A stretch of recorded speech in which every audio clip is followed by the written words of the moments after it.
Got a plate either side of the column, which is welded to the column, and you've also got an angle, which looks a bit like, kind of if my hand was like that, it looks a bit like that. It's an L-shaped angle. You've got about there's two different types, but you've got them all over your drawing, and they're connecting things like the plate to the rafters, and I think they're connecting the ridge board as well. They're all over the place. So the 3D picks them up a little bit, but also the two sketches from both sides pick up the angles. So you've got three things on your assignment. You've got the angle, you've got a plate, and you don't have a beam, an I-beam or a universal beam, but you do have a universal column.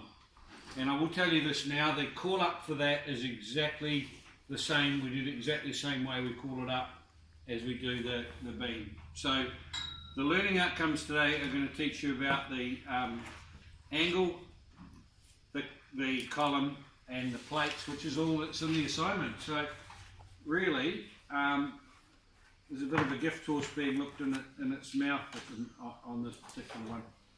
So I'm going to attempt to show you how to do this particular thing that you're looking at the moment. So I have to explain it first of all.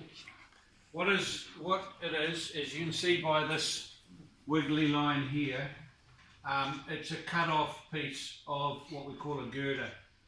A lot of you may never have heard that word before, and you may never hear it again in your life. But if you do take your car in to be serviced in a garage, have a look up on the roof of the garage.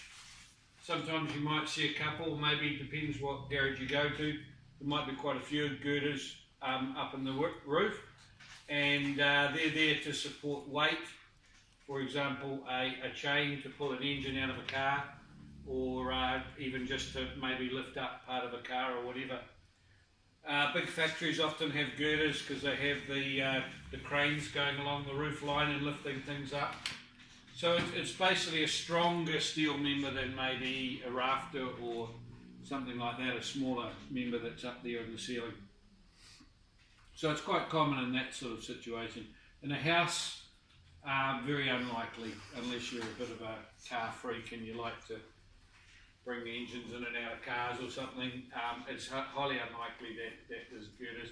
Old style garages at the back of people's houses, you might see a few of those where Dad likes pottering, or Mum I suppose these days, who knows.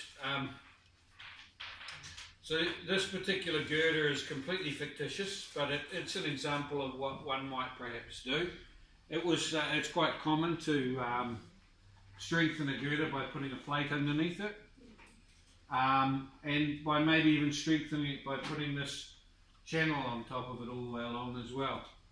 And in certain areas you might put some more strength in the form of an angle if you think that's where you're going to be doing the bulk of your lifting. So in this case, we're going to schedule this, which means at the end of it all, we'll come up with a weight that we can equate to a table to work out roughly how much it's going to cost. All right. So much the same way as we scheduled the reinforcing, we're going to schedule this, except for it's a little bit easier because you don't. With the reinforcing, we had to work out the overall lengths for everything. In this case, it's pretty much given to you. So let's see how we would do this. Now, just to complicate things a little bit, they call-ups there are the old-fashioned call-ups.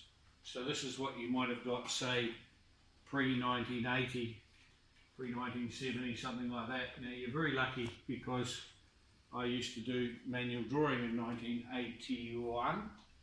That was when I first hit the engineering world. So I actually come from that weird world from so distant away, where I had to convert some of these things and I had to draw these things up by hand. So before the digital age and before everything like that, people had a very good understanding of these old drawings.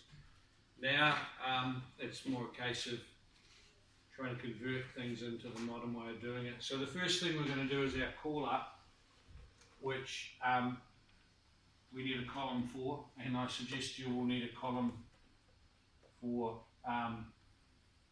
as well on your assignment. There's various ways we could do that. We could just use the word call up. I sometimes like to use the word member because that's what we refer to different steel components as. So let's put it as member, but technically it's a call up as well. Then of course the number of them is important, just like it was with the reinforcing, and we use the same way of doing that too, which is kind of odd, but that's what we call it, number of. Length, the length of the member is important when you're calculating the overall weight. The width, sometimes, not always. The weight per metre, that is important. In some cases with the plate it'll be weight per metre cubed, but I'll talk about that later. And then of course by multiplying that all out we get the total weight.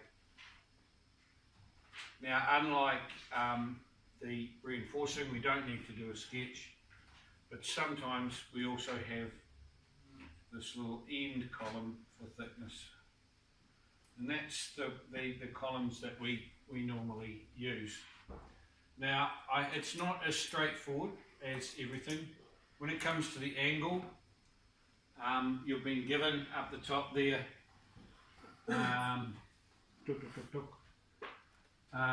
use 7850 kilograms per metre cubed for the plate and 14 kilograms per metre for the angles.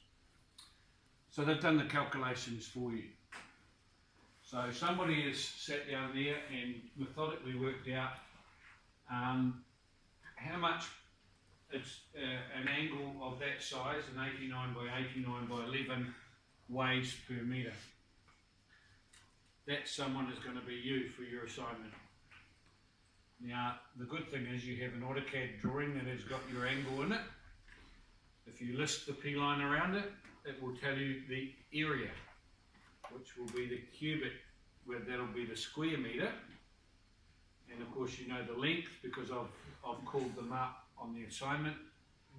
So you'll be able to work out the overall weight by using that figure up there, 7850. We'll talk about that a little bit further on. Now in my notes, my formal notes, this is really important, and when I say really important, this is a mistake students make every year. They look at I do this exercise every year. I tell students to use 7850. I write it up here. I'm not quite sure what else I should do, maybe write it on my head.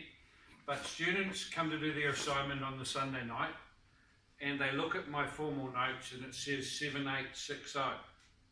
In this lab, I tell you this, and it's on camera for proof, do not use 7860, alright? Please don't. But you will, I know you will, and I'll get emails on the last day and I'll just say refer to your lab notes. Alright. Okay. The point is that there are two conflicting things. This is an example where it's been given to you, and the 7860 is actually technically closer to what is correct. But your assignment is an example, and I want you to use 7850. Alright. So that's all cleared up. Next thing, let's start looking at scheduling this. The first thing we've got there is let me see, this one here.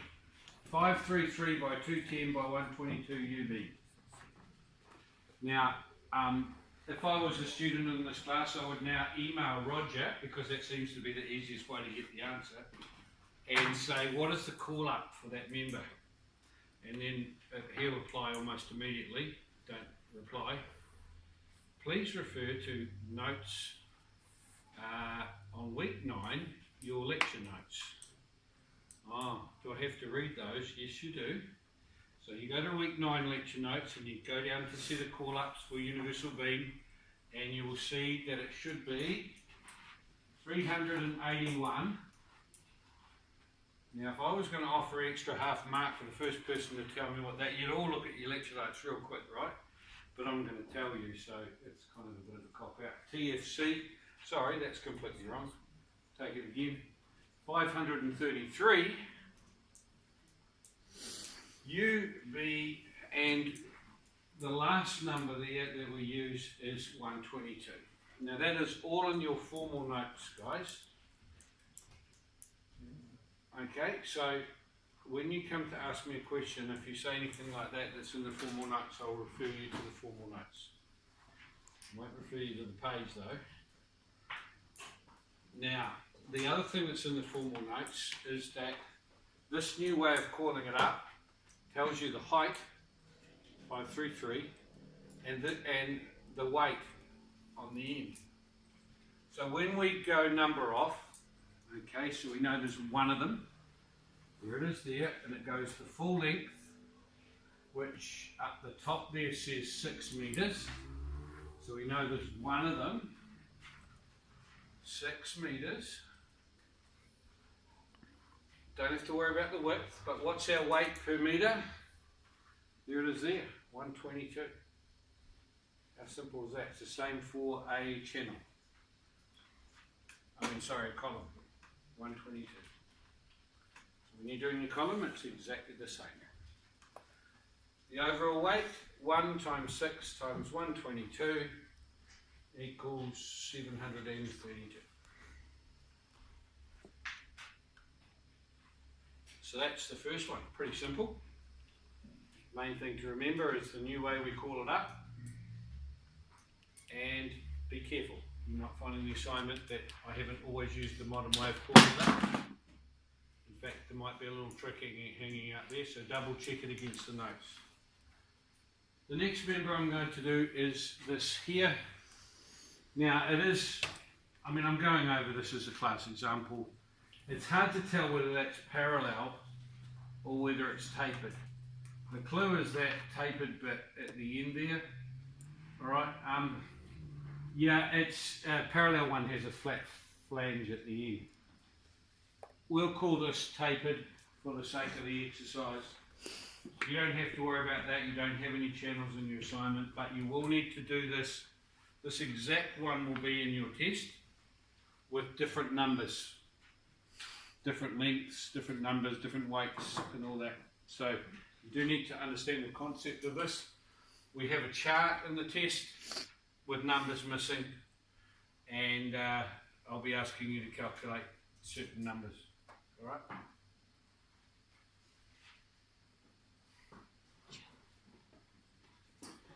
So the channel is called a TFC, and the modern way of calling it up is not the way that's up there.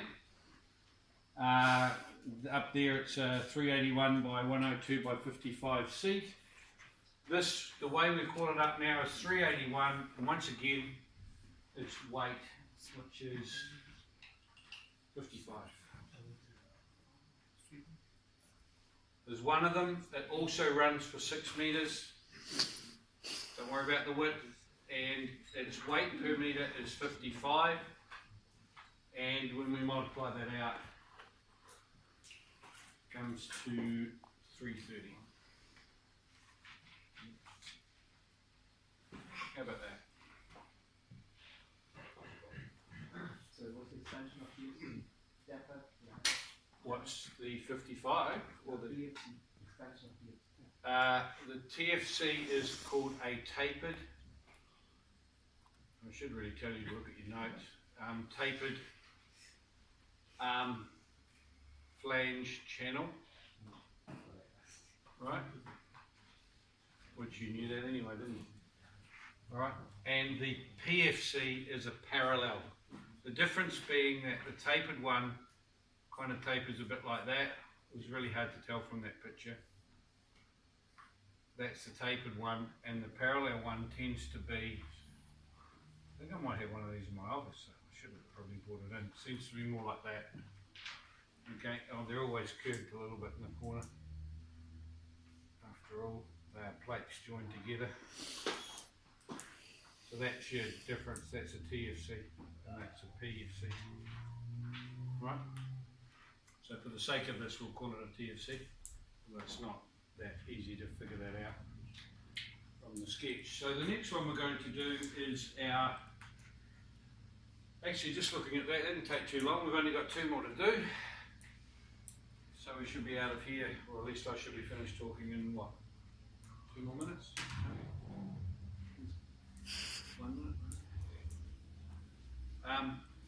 No. Let's look at our angle. Now the old way of calling that up, we used to do an L. I like that way of calling it up actually, because you can tell it's an angle by the L at the end. But the new way of calling it up is, in this case, it's an equal angle, so it'll be 89 by 89 by 11 E8, equal angle. And for anyone who doesn't know what an angle is, it's pretty much like that. And of course, it's got a it goes for a length as well. And in this case, it's turned on its side. On your assignment, it's on top of the rafters to hold the purlin. Okay, so that's the equal angle. And it says here, if you have a look up the top, it says blah blah blah.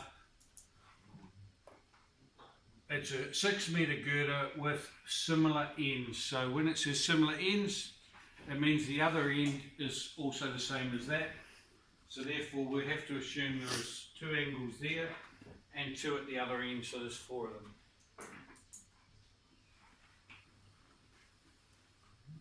The length of the angle. How can we work out what the length of the angle is?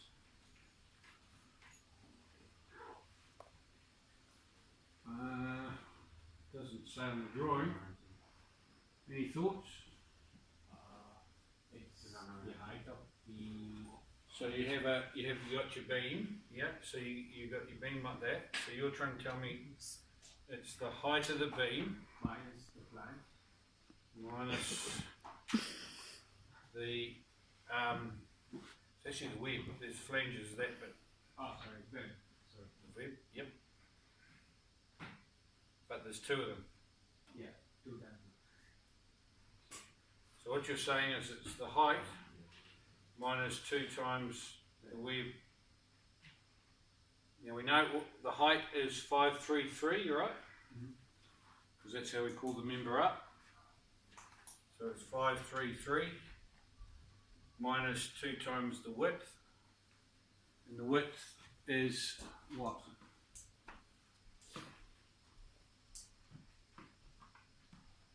The width is equal to, let's have a look, the U-beam is, we've got a big T and a little t.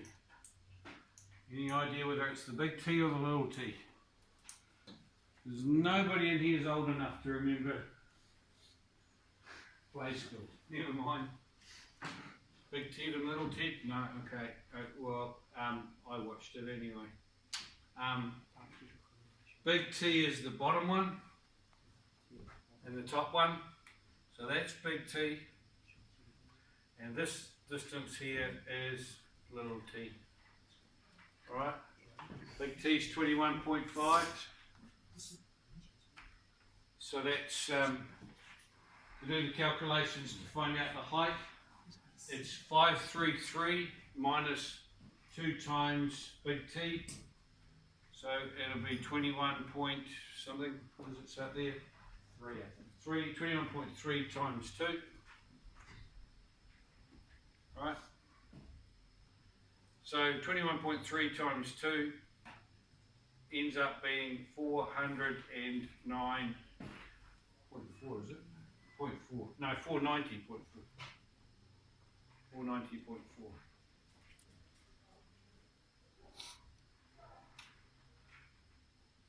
$490.4.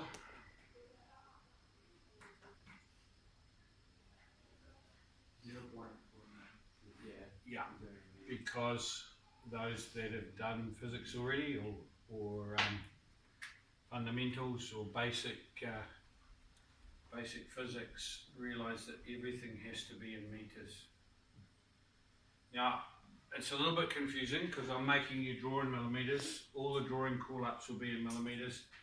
But when it comes to working out the overall weight of something, and it's always in metres, just like the reinforcing was, because it's the weight per metre gives you overall kilograms. So when you talk about kilograms, it's always kilograms per metre, not kilograms per millimetre. Right? So yeah, it's important to get those in the right place, and it's important when it comes to calculating at the end of the year test as well. Okay, so that's in millimetres, that's in metres, that's in metres as well, that'll be 6.0. The width of that, well, to calculate the width, what we need to do is, back to this again, we need this overall width here, and we take off little t, and then because it fits in there, it's going to be one of those, so it'll be, let's give it a value. The width here, which is, we'll call it y minus t, and then divide it by 2, which will give you one of those sides. So y in this particular case is 210, the missing one, which is here. So that's the height, that's the width, that's the weight. So it's 210, it's all in your notes. So it's 210 minus little t, which is 12 point something. 12.7, 6, 8, 12.8. Yeah. Divided by 2. And the answer to that equals 96, or 98.6. Now technically we don't actually need to use the width. The reason why I've done the width is it's a check to see that the angle doesn't stick out. See how that's real close? Well, the angle is 89 by 89, and we just worked out that the width of this thing here is 98.6, so we've got some room, so that's fine. It can fit in here quite nicely without going over the edge. Ask any architect why he gets angry at engineers, and that would be a very good reason to get angry at an engineer, because if something was poking out from the beam. Architects are funny beasts, they make things look pretty, and what they want is to use every little bit of space apart from what the engineer puts in there in terms of beams. So that's pretty much why I've checked that. So that gets a big tick, because there's plenty of room. The weight per metre is given to you up the top there, 15. So when we multiply that by the weight, forget about that, that's got nothing to do with it. We end up with 27.46. 27 point. I think it's 14 weight per metre. 46. Is it 14, is it? Yeah, I think so. I think you're right, I just can't see from here because I'm on an angle. Yeah. So lastly, the plate. The plate call up in the old days used to be like this, when you could write with a pen and put P and an L. And I quite like that, that was pretty cool way of calling up a plate, but nowadays with computers not being geared up to do that, we call it a 250 by 350 by, and that's the thickness there, 25, and we just go PL. There's two of those, one at each end, and quite easily to call up the length by the width. Now, you're going to be in a bit of a dilemma with your plate. It's 250 by 350 by 25 is the thickness over here. You're going to be in a bit of a dilemma because you are designing your own plate.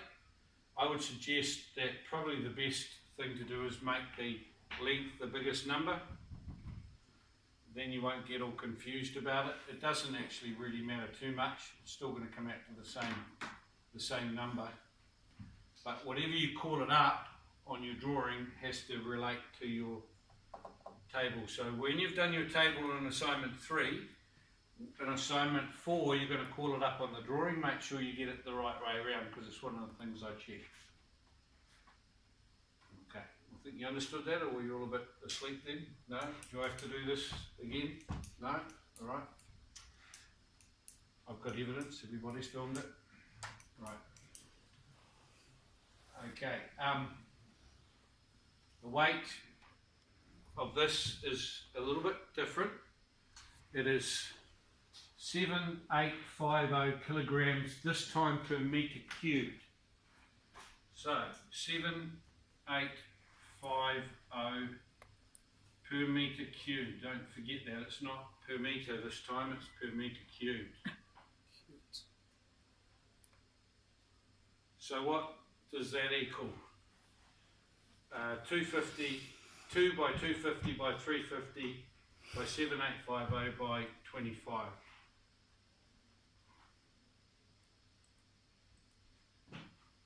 Anyone know what that equals?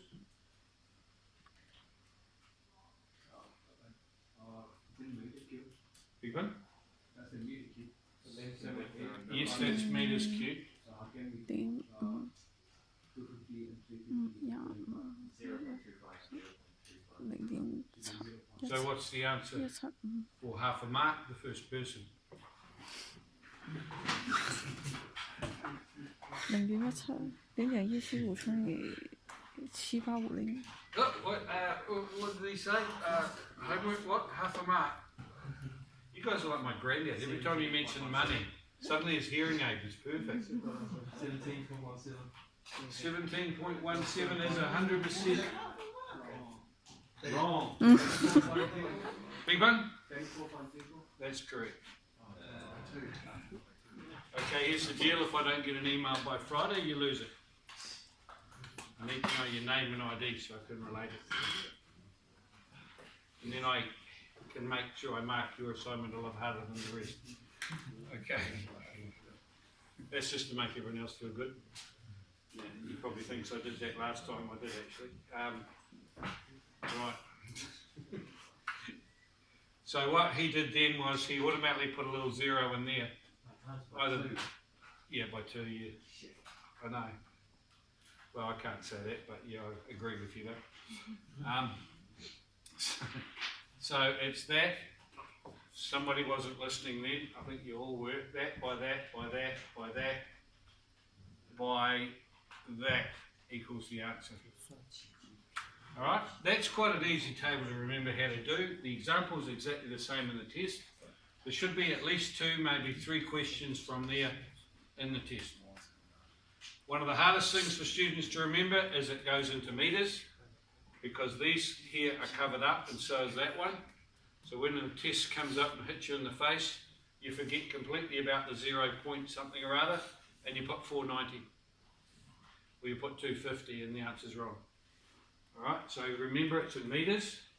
The next thing that students do is they get their rounding wrong.